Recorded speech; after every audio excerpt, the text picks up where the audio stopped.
35, we're right here by that. Would you like us to take it? 10-4. All right, we are going for somebody that has been stabbed. 4, 34 Is this him? This is him. That's him. That's him. That's him. Oh, why was that dude all bloody? Where was the other person at? I don't know, he was walking over there. When we pull up on this scene, I see a man covered in blood, but because one's walking and one's laying on the ground, we have to assume that the one lying on the ground is in worse condition. What's up, man? Hi. All right. Looked like he's cut on his hand. Gotcha. 35, 131, Hey, you all right? Okay. What happened? Yeah, you fighting? Where are you cut at? It's just your hand? I mean, he's got like blood right here, but... Ay, español, yo hablo español. No habla español. Our patient had just clean wound to the hand, but he doesn't speak much English. I need person Spanish. So at this point, I mean, we really need a translator to figure out exactly what happened. I got children. Just in the hand. Just in the hand. And it looks like, I don't know if that guy in the red shirt is... Yeah, he's cut too. His neck is split. Did y'all look at him? No. Oh, he's cut. His neck is split. Well, why is he walking down the street? I don't know. Oh. Hang on, it's almost over. I cleared a call, and I heard that Nick and Holly were on a stabbing that was maybe 2 blocks from me, so I headed over there to see if they needed a hand. Are they friends? Do we know? Turn your neck. Let me see. Turn your head. Turn your head. Good. Let me see your neck. All right, come with me. You need to go to the hospital. No. You have a big cut. No. You are. You're gonna bleed to death. You're not good. Let me see. Let me look. He's stabbed in the neck. I could see all the way inside of his neck. I could see the muscles and everything else. I can see inside of your neck. No, but it's good for me, no problem. You have to go. Let's go. Oh my gosh. Is this your friend? No, not the friends. But you know him. No friend. Is that the guy you're arguing with? Yeah. Hey! No. The first patient, it's only a laceration in the hand. The second guy's got a stab wound to the neck. There was a language barrier, so it was really hard to figure out what happened, which caused us to not put 2 and 2 together that these 2 people had assaulted each other. No, you're not listening. Do not bring him in here. He cut him. We're gonna need to separate those. All right, we're gonna get him out, and you're gonna go in. All right, 35, we need another unit, code 3. We took the more stable patient out of the truck to wait with Keely on scene for another unit to come. All right, sit down right there. The sprint unit is just a quick response vehicle. We don't necessarily transport. Very good. Come on, no, you're not. You have to go. You have to go. I know. Hang on. Relax. I gotta look at it. Just relax. 1, 2, 3. That's it.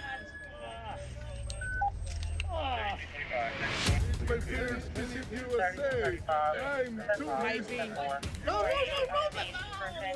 gosh. All right, we out. Thanks, guys. Appreciate you. I need person Spanish, please. I don't understand. Right. Hey, Juan, did he do like this to you? Or was it like slice? Right. Slice? Right. Okay. It's only one check. Oh my gosh. All right. No English. Okay. He's got a laceration. He's gonna need some sutures. That's it. All right, come on, man. 32. Look, listen, Juan. Don't move your head around too much, okay?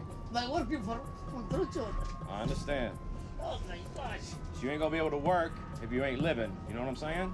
So we gotta take you to the hospital and get checked out. All right? Thank you. You're welcome.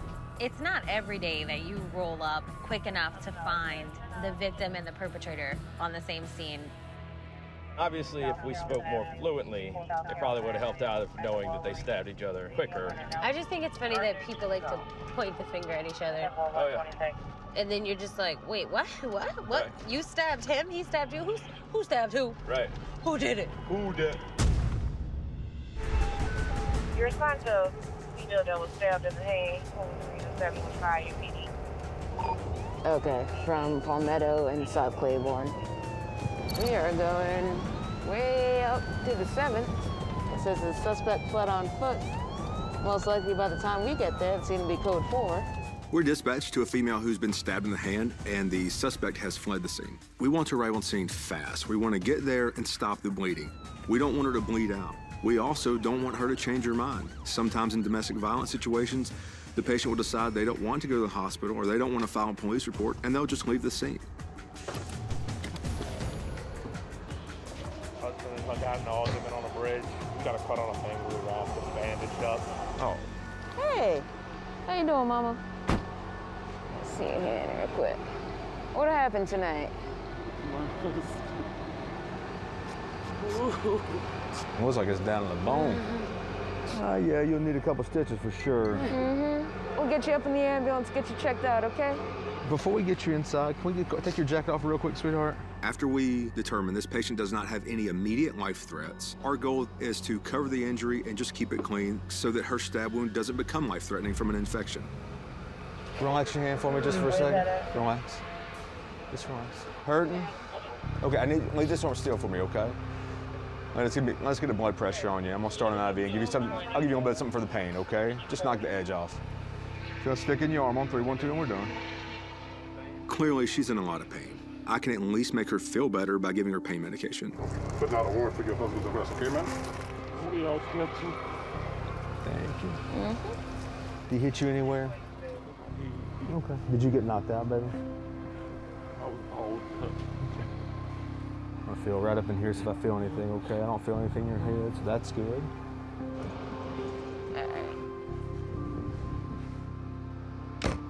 How does your hand feel now? Let's put it out here, all right? We're not gonna take any of that stuff off. We'll leave it alone, all right? I swear it's all split. I know it hurts real bad. We got a long ride together, young lady. Has this ever happened before? He ain't never cut me, but he'll jump on me. The good news is you're alive. The bad news is, if last time he hit you with a brick, and this time he cut you in the hand, this is gonna get worse. It's either gonna get worse or he's gonna go to prison, one of the two. But what I don't want to happen before he goes to prison is him hurt you. Whether hurt you worse or kill you, either one, real like it, we could prevent that. Have you ever been through any kind of like domestic violence program or anything like that? Okay. Are you scared to leave because of money and having a place to stay and all that? Okay. It's extremely hard. The city has services available for domestic violence victims. They all have you a place to stay. They can set you up with people that can help you. I think the hardest thing for someone subjected to domestic violence is to realize there are other options out there, that they don't have to stay in that situation. And sometimes all it takes is that first step. It takes one person saying the right thing to get this patient out of that dangerous situation. Is there anything that I can help you with right this second, besides just giving That was half a laugh. We're moving in the right direction.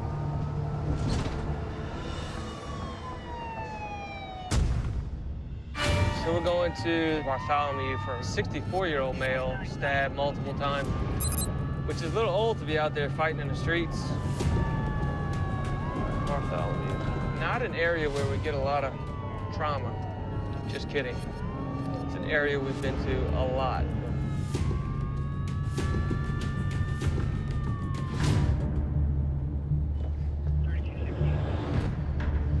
What happened to you?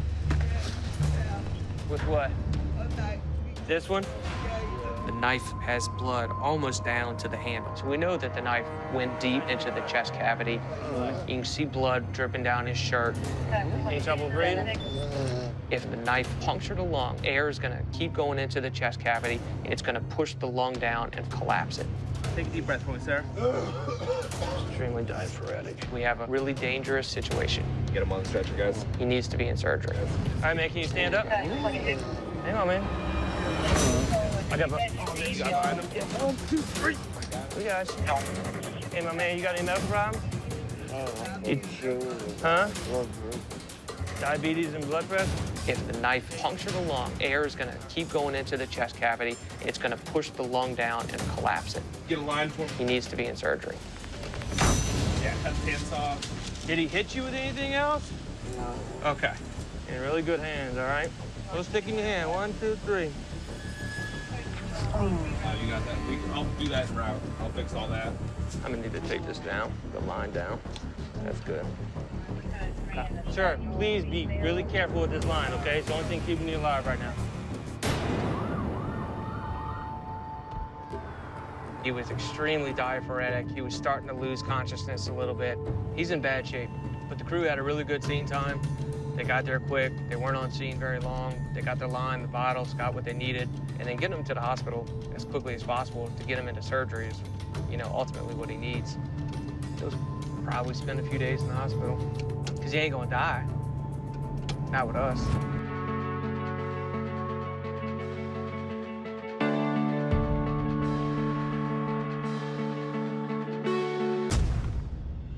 City of New Orleans emergency line, how can I help you? Ma'am, we got a woman in August, and she broke a bottle and looked like she pulled a knife on her. Did you see the weapons? No, I'm up on the higher floor. Called the building security. They talk about calling the police. Somebody could be dead by the time the police come. Let me get a unit dispatched as soon as possible. Alpha 3241, police dash is reporting an elderly man stabbed at the location. 15, you can attach me to that at my route from University. So this one that I'm headed to right now is a stabbing that's at a retirement home. It was called in by an NOPD badge number, which makes me believe that it's gotta be accurate. 6215, 6215. You can show me in the area.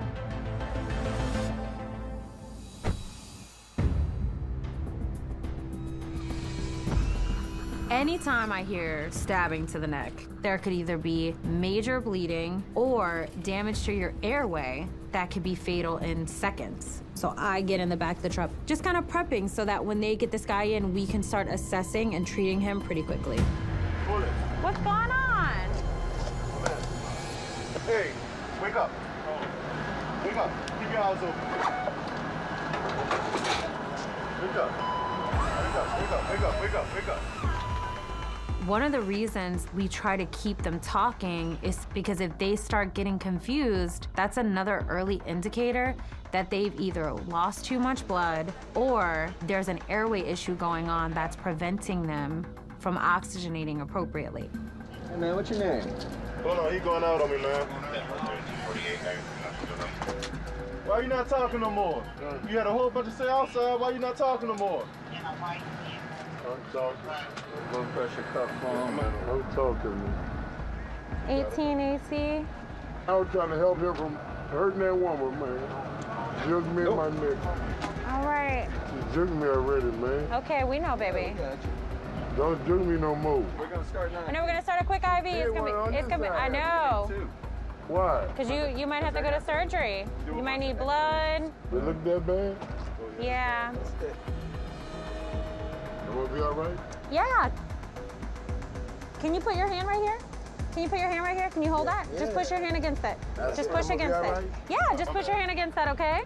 Don't stop talking to me. Closing your eyes. 6215. 6215. You can show 3241 and route to the trauma center with one patient and clear me. The medics are gonna get him to the hospital and the trauma teams are gonna do what they do best. I think he'll get some blood. He'll probably immediately go to surgery and hopefully he has a good outcome. Alrighty. Be safe, be strong. Let's do this. Get that stretcher in here. You're gonna bleed to death. Grab the nozzle, grab the nozzle. No, they're not dead. I can work with that.